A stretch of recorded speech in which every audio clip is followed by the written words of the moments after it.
तो इस एपिसोड की शुरुआत में हम देख पाते हैं कि यूजिन ने अपनी कॉफिन को समन कर लिया था। यहाँ पर उसने अपनी पावर्स का इस्तेमाल करते हुए उस कॉफिन को एक कैरेज में बदल दिया, जो कि दिखने में काफी ज्यादा शानदार थी। दरअसल यूजिन और चेंजी फ्लावर वैली की तरफ जाने वाले हैं, मगर जाने से पहले यूजिन ज़ाओजिन का शुक्रिया अदा करने लगी। वो उससे कहती कि तुमने मुझे यूजिन की न जाने कितनी सारी कहानियाँ बताई। सच बताओ तो मुझे वो स्टोरीज काफी ज्यादा फैसिनेटिंग लगी कि क्या मैं अभी भी तुम्हें यूजिन नाम से पुकार सकता हूँ। तो यूजिन उससे कहती कि कोई बात नहीं, बस मैं चाहती हूँ कि तुम हम दोनों में कंफ्यूज मत हो जाना। क्या पता आगे चलकर तुम मुझे असली यूजिन समझ बैठो। जो सुनते साथ ही ज़ाओजिन थोड़ा सा ब्लश करने लगा। यूजिन उससे कहती कि खैर अब हमें निकलना होगा। मैं उम्मीद करूंगी कि वेस्टर्न कॉन्टिनेंट में जाने के बाद तुम्हें अपने सारे सवालों के जवाब मिल जाए। साथ ही 10,000 सालों पहले जो कुछ भी हुआ था तुम उसका सारा हिसाब बराबर करो। हम सभी को हमारी नियति के बारे में जानने का अधिकार है। उतने में ही चेंजी इमोशनल होते हुए ज़ाओजिन के पास चली गई। वो कह रही थी कि प्लीज मेरे वापस आने तक अपना ख्याल रखना। हम नहीं जानते कि वेस्टर्न कॉन्टिनेंट कितना ज्यादा भयानक होगा, तो वहाँ जाने के बाद आपको काफी ज्यादा केयरफुल रहना पड़ेगा। तो डोंगडोंग तुरंत ही उसे बताने लगा कि चेंजी तुम बिल्कुल फिक्र मत करो, जो भी मेरे भाई ज़ाओजिन से पंगे लेगा वो इस डोंगडोंग के हाथों से मार खाएगा। मेरा एक ही मुक्का काफी ज्यादा जबरदस्त है। अगर तुम्हें यकीन नहीं होता तो पिपीलोंग से पूछ लेना। एक पंच खाने के बाद पिपीलोंग की अकल तुरंत ही ठिकाने पर आ गई थी। अभी सुनते साथ ही पिपीलोंग अपना मुंह छुपाने लगा। उतने में ज़ाओजिन उससे कहने लगा कि चलो फटाफट से तैयार हो जाओ। तो पिपीलोंग उससे कंफ्यूज होते हुए पूछने लगा कि आखिर तुम मुझे तैयार होने के लिए क्यों बता रहे। जिस पर ज़ाओजिन कहता है कि तुम तो पहले से ही जानते हो कि यूजिन और चेंजी को हमारी इस दुनिया में जरा भी एक्सपीरियंस नहीं। इस दुनिया के तौर तरीकों के बारे में वो बिल्कुल भी अनजान है। तो इस सफर में उन्हें एक बुढ़े ड्रैगन की जरूरत पड़ेगी जो हजारों सालों से इस दुनिया में रहते आ रहा। और देखो तो इस कैरेज के साथ तुम्हारे लिए एक नया हेलमेट भी है, उसे पहनकर तो मजा आ जाएगा।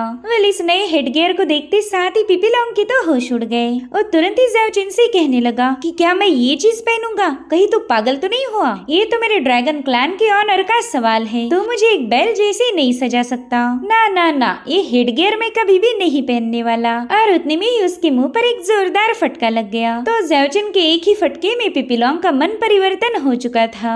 अब ड्रैगन क्लैन की शान गई भाड़ में। उसने तो हेडगियर को पहन लिया था। हालांकि उस हेडगियर के साथ एडजस्ट करने में पिपीलोंग को काफी ज्यादा दिक्कत हो रही थी और उसे स्ट्रगल करता हुआ देखकर डोंगडोंग को भी मजा आने लगा। वेल यहाँ पर पिपीलोंग गुस्से में कहने लगा कि तुम सबके सब एक नंबर के कमीने हो। तुमने तो ग्रैंडपा ड्रैगन को हजारों बार परेशान किया है। बस एक बार में पावरफुल बन जाओ, फिर देखना मैं कैसे तुम्हारी तशरीफ में आग लगा दूंगा। वेल यहाँ पर चेंजी को पिपीलोंग की भाषा समझ नहीं आ रही थी, तो वो यूजिन से पूछने लगी कि सीनियर आखिर ये ड्रैगन बोल के रहा, मुझे तो कुछ भी समझ नहीं आ रहा। अब यूजिन तो चाहकर भी उसे बता नहीं सकती थी कि पिपीलोंग उन्हें गालियाँ दे रहा, इसलिए वो कहती कि बस पिपीलोंग थोड़ा सा एक्साइटेड है। उसे अपना ये नया वाला हेलमेट काफी ज्यादा पसंद आया। साथ ही वो कह रहा था कि आज का दिन सुहाना है, सफर करके मजा आएगा।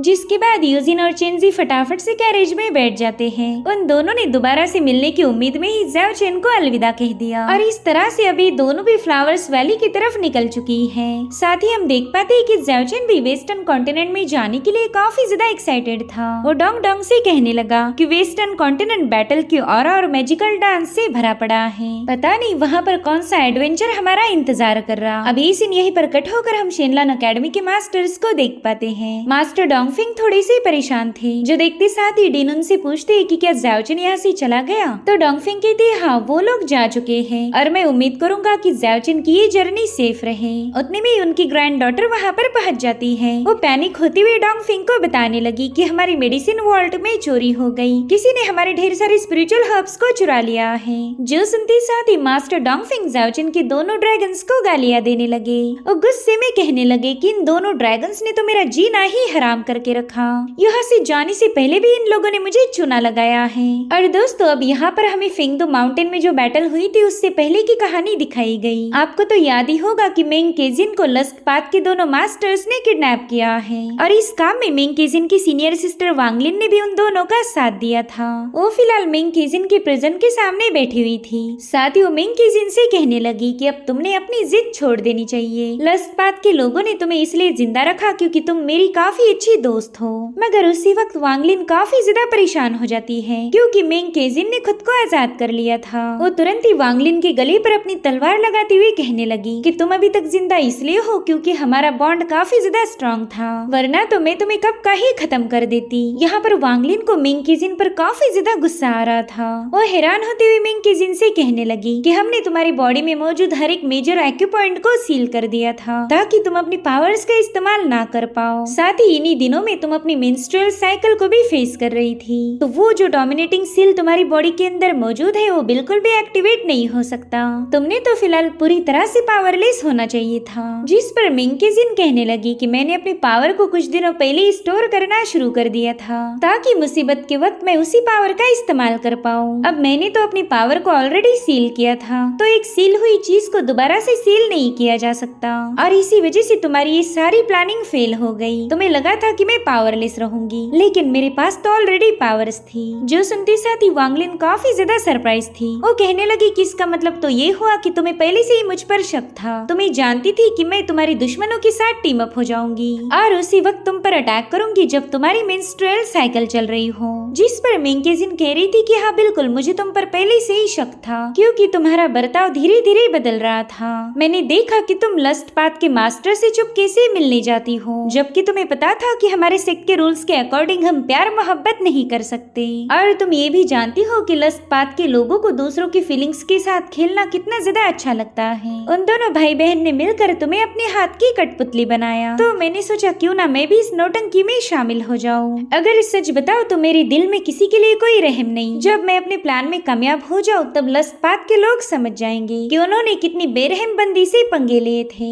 जिस पर वांगलिन कह रही थी हाँ बिल्कुल, तुम्हारे दिल में किसी के लिए कोई इमोशन नहीं, साथ ही तुमने अपने प्लान को परफेक्शन के साथ सेटअप किया। तुम इतनी ज्यादा शातिर हो कि आज मैं समझ गई कि मैं कभी तुमसे जीत नहीं सकती। वेल यहाँ पर वांगलिन ने बातों ही बातों में अपना नाइफ बाहर निकाल लिया था, तो मिंग केजिन उसे बताने लगी कि मेरे पास तुम्हारे लिए काफी अच्छा प्रपोजल है और मैं चाहती हूँ कि पहला तुम मेरे प्लान को केयरफुली सुन लो। बिना कुछ सोचे समझे अपने उस नाइफ से मुझ पर अटैक मत करना, इसमें तुम्हारा ही लॉस होगा। चलो जल्दी से वो चाकू नीचे रखो और मेरे लिए एक खत लिखो। तो वांगलिन भी उसकी बात मान जाती है। मिंग केजिन उससे कह रही थी कि अगर तुम मेरा साथ दो तो मैं तुम्हें हमारे तियांताई सेक्ट की अगली वारिस बनाने के लिए तैयार हूँ। फ्यूचर में जब हमारे मास्टर की मौत हो जाएगी तब उनकी पोजीशन तुम्हें मिलेगी। मैं तो कभी भी तियांताई सेक्ट की लीडर नहीं बनना चाहती थी। जिस पर वांगलिन कहती तुम्हें क्या लगा मैं तुम्हारी इस बकवास बात पर यकीन कर लूंगी? भला तुम सेक्ट लीडर की पोजीशन क्यों छोड़ोगी? तुम तो हमेशा ही ऊंचाइयों को छूना चाहती हो। जिस पर मिंग केजिन कह रही थी कि मैं तुम्हें बचपन से जानती हूँ, मैं तो कई सालों पहले ही समझ गई थी कि तुम हमारे तियांताई सेक्ट को लीड करना चाहती हो, लेकिन तुमने मुझे काफी ज्यादा अंडर एस्टिमेट किया। तुम्हें क्या लगा था मैं बस तियांताई सेक्ट की लीडर बनना चाहती हूँ? नहीं, मेरे पास ग्रेट एम्बिशंस है। मैं बस एक सेक्ट को लीड नहीं करना चाहती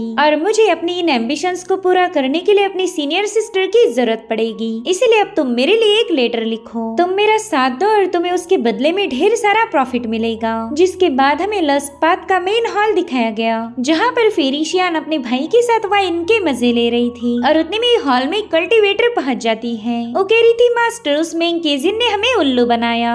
उसने हमारे सेक्ट के इंटेलिजेंस की सारी खबरें ईस्टर्न डोंगचू की प्रिंसेस को पहुँचा दी है और उसी जानकारी के दम पर प्रिंसेस डोंगचू ने हमारे न जाने कितने ही सारे बेसेस पर हमला कर दिया। ईस्टर्न कॉन्टिनेंट में हमारे जितने भी अंडरकवर एजेंट थे वो सब के सब इस प्रिंसेस के हाथों मारे गए। उस बंदी ने हमारा काफी बड़ा नुकसान किया और इस सारी तबाही के पीछे की वजह है वो मिंग केजिन। उतने में वहाँ पर एक और बंदा पहुँच गया। वो घबराती हुई अपने मास्टर्स को बता रहा था कि हमारे ढेर सारे और भी लोग मारे गए। ईस्टर्न डोंगचू में हमने अपने नेटवर्क को एस्टेब्लिश करने के लिए कई साल लगा दिए थे, मगर उस मिंग केजिन की वजह से हमारी सारी मेहनत पर पानी फिर गया। साथ ही उस बंदे ने एक लेटर भी बाहर निकाल लिया। वो फेरिशियान को बता रहा था कि तियांताई सेक्ट ने ये लेटर हमें भेजा है। मगर इतनी सारी खबरें सुनने के बाद भी ये दोनों भाई बहन काफी ज्यादा रिलैक्स थे। वो कहने लगा कि मुझे तो पूरा यकीन था कि मैंने उस वांगलिन को अपने प्यार के जाल में फंसा लिया है, मगर उस बंदी ने तो मौके पर चौका मार के हमें सरप्राइज कर दिया। मेरी प्यारी वांगलिन, मुझे लगा ही नहीं था कि तुम इतनी ज्यादा बेरहम हो। जिस पर फेरिशियान कहने लगी कि शायद अब मेरे भाई को अकल आ गई होगी कि उसने उस होली मेडन पर भरोसा करके कितनी बड़ी गलती कर दी। मेरे ख्याल से वांगलिन और मिंग केजिन ही हम दोनों के सबसे स्ट्रॉन्ग अपोनेंट होंगे। और उतने में ही फेरिशियान ने तियांताई सेक्ट ने भेजे हुए लेटर को ओपन किया। यान उससे पूछने लगा कि बताओ अब आगे का प्लान हमने कैसे करना है। जिस पर फेरिशियान बताने लगी कि फिलहाल हम कोई एक्शन नहीं लेंगे, पहली चाल उन्हें चलने दो। उन्हें ऐसा लगना चाहिए कि सिचुएशन पूरी तरह से उनके अंडर कंट्रोल है। और अब वो तियांताई सेक्ट का लेटर पढ़ के दिखाने लगी, जिसमें 6 इवल पाथ के हर एक डिसेंडेंट को एड्रेस किया गया था। वेल उसमें लिखा था कि फेंगदो माउंटेन में जो इंसिडेंट हुआ उसके बाद हमारी दुनिया में काफी ज्यादा अफरा तफरी मच गई। राइचियस और इवल फैक्शंस के दरमियान का तनाव अब और भी ज्यादा बढ़ चुका है और हम लगातार एक दूसरे के खिलाफ प्लानिंग बना रहे। अगर ऐसा ही चलता रहा तो ये मसला कभी भी हल नहीं होने वाला और ना हमें ये पता चलेगा कि हम में से सबसे ज्यादा स्ट्रॉन्ग कौन है। तो क्यों ना एक आखिरी बार कोशिश करके इन सारे ग्रजेस को मिटाया जाए। हम सभी लोग लाइफ एंड डेथ बैटल का हिस्सा बनेंगे। इस तरह से हम एक दूसरे को खत्म करके इस दुश्मनी को हमेशा के लिए मिटा सकते हैं। तो मैं मेंकेजिन तुम सभी को चैलेंज करना चाहती हूँ। मैं वेस्टर्न कॉन्टिनेंट के सेक्रेट ग्राउंड पर तुम सभी का इंतजार करूंगी। अगर तुम लोगों में जरा भी दम है तो मेरा मुकाबला करने पहुंच जाना।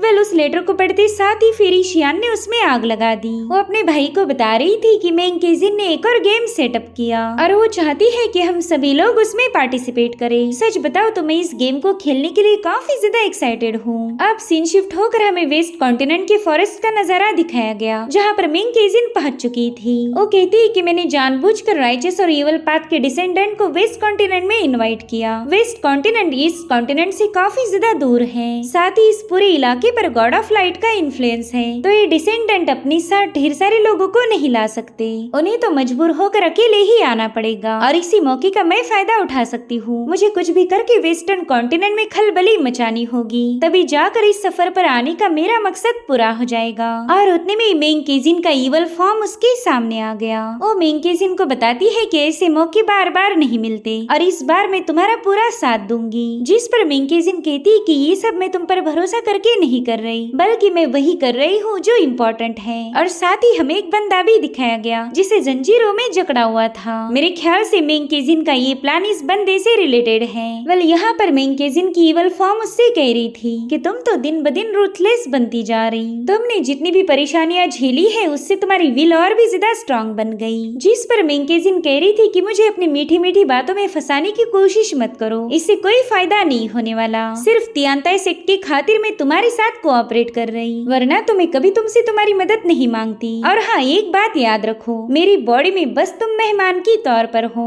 जब सही वक्त आएगा तब मैं खुद होकर तुम्हें अपनी बॉडी से उखाड़ कर बाहर फेंक दूंगी। अब ये सीन यहीं पर कट होकर हम ज़ाओ चेन को देख पाते हैं, जो कि डोंगडोंग के साथ वेस्ट कॉन्टिनेंट के बॉर्डर के पास पहुंच चुका था। डोंगडोंग उससे कह रहा था कि इस लंबे सफर से तो मैं काफी ज्यादा परेशान हो गया। मैं चाहता हूँ कि तुम जल्दी से लेवल अप करो ताकि फिर हम दोनों भी फ्लाई कर पाएंगे। तुम तो इतने धीरे धीरे चलते हो कि तुम्हारी वजह से मैं काफी ज्यादा एग्जॉस्ट हो गया। तो ज़ाओ चेन ने उसे फटाफट से उठाकर अपने कंधे पर रख दिया। वो उसे बता रहा था कि हम वेस्टर्न कॉन्टिनेंट में आ चुके हैं, लेकिन यहाँ पर सेटल होने के लिए हमें एक सॉलिड स्ट्रेटेजी की जरूरत पड़ेगी। तो डोंगडोंग पानी पीते हुए कहने लगा कि पता नहीं तुम कौन सी स्ट्रेटेजी की बात कर रहे। तो ज़ाओ चेन उसे समझाने लगा कि वेस्टर्न कॉन्टिनेंट काफी ज्यादा वास्ट है। हमारे ईस्टर्न डोंगचू किंगडम जैसे न जाने कितने ही सारे किंगडम यहाँ पर मौजूद है। यहाँ का जिनलान किंगडम तो हमारे डोंगचू जितना ही बड़ा होगा। जिनलान के बाद आता है मानलो किंगडम जो कि साउथ में है। उसके बाद आता है लाटविया किंगडम जो कि नॉर्थ में है और वेस्ट में है हेग्स किंगडम। ये सारे किंगडम्स काफी ज्यादा पावरफुल है। अगर तुम वेस्टर्न कॉन्टिनेंट के हर एक छोटे मोटे किंगडम को काउंट करने बैठ जाओ तो यहाँ पर 100 से भी ज्यादा नेशंस होंगे। वेल 100 नेशंस का जिक्र सुनते साथ ही डोंगडोंग तो काफी ज्यादा हैरान हो गया। वो ज़ाओ चेन से कहता है कि यूजी ने हमें बताया था कि तुम्हारे सारे सवालों के जवाब हमें वेस्टर्न कॉन्टिनेंट में मिलेंगे, लेकिन यहाँ पर तो न जाने कितने ही सारे किंगडम्स मौजूद है। तो बताओ फिर हमें पता कैसे चलेगा कि किसके पास तुम्हारे सवालों के जवाब मिलेंगे। मेरे ख्याल से हमारे न जाने कितने ही सारे साल यहाँ पर बर्बाद हो जाएंगे, मगर फिर भी हमारे हाथ कोई क्लू नहीं लगने वाला। तो ज़ाओ चेन उससे कहता है कि इसीलिए तो मैं एक प्लान बना रहा हूँ। मेरे प्लान के मुताबिक हमें उन क्लूज को ढूंढने की कोई जरूरत नहीं, बल्कि वो सारे क्लूज ही हमें ढूंढते हुए हमारे पास खुद पहुँच जाएंगे। इस तरह से हमारी मेहनत भी बचेगी और समय भी। तो डोंगडोंग काफी ज्यादा एक्साइटेड होकर उससे पूछने लगा कि बताओ तुम्हारा क्या प्लान है। तो ज़ाओ चेन कह रहा था कि मेरे प्लान का मेन हिस्सा है पैसा। अगर हमारे पास ढेर सारा पैसा रहा तो हमारी रेपुटेशन काफी ज्यादा सॉलिड बन जाएगी। और उतने में ज़ाओ चेन और डोंगडोंग को वहाँ पर कई सारे मैजिकल बीस्ट नजर आते हैं, जिन्हें देख ज़ाओ चेन कहने लगा कि चलो अब एक्शन मोड पर आने का वक्त आ चुका है। और इतना कहते साथ ही ज़ाओ चेन ने हेवन डिस्ट्रॉइंग हैंड को एक्टिवेट कर लिया। उसने तो 5-6 सेकंड्स के अंदर ही न जाने कितने ही सारे बीस्ट का खात्मा कर दिया। अब इतने सारे मरे हुए जानवरों को देखते हुए डोंगडोंग कहने लगा कि अरे बाप रे, यहाँ पर तो कितना सारा खाना है, ये तो इतना ज्यादा है कि मैं भी इन्हें खत्म नहीं कर पाऊंगा। तो ज़्याओजिन उसे समझाने लगा कि ये मैंने तुम्हारे खाने के लिए नहीं मारे, क्या तुम्हें पता भी है मैजिकल स्क्रोल और मैजिकल स्टाफ किस चीज से बनते हैं। और इतना कहते साथ ही ज़्याओजिन ने उस बीस्ट की बॉडी से एक मैजिकल क्रिस्टल बाहर निकाल लिया।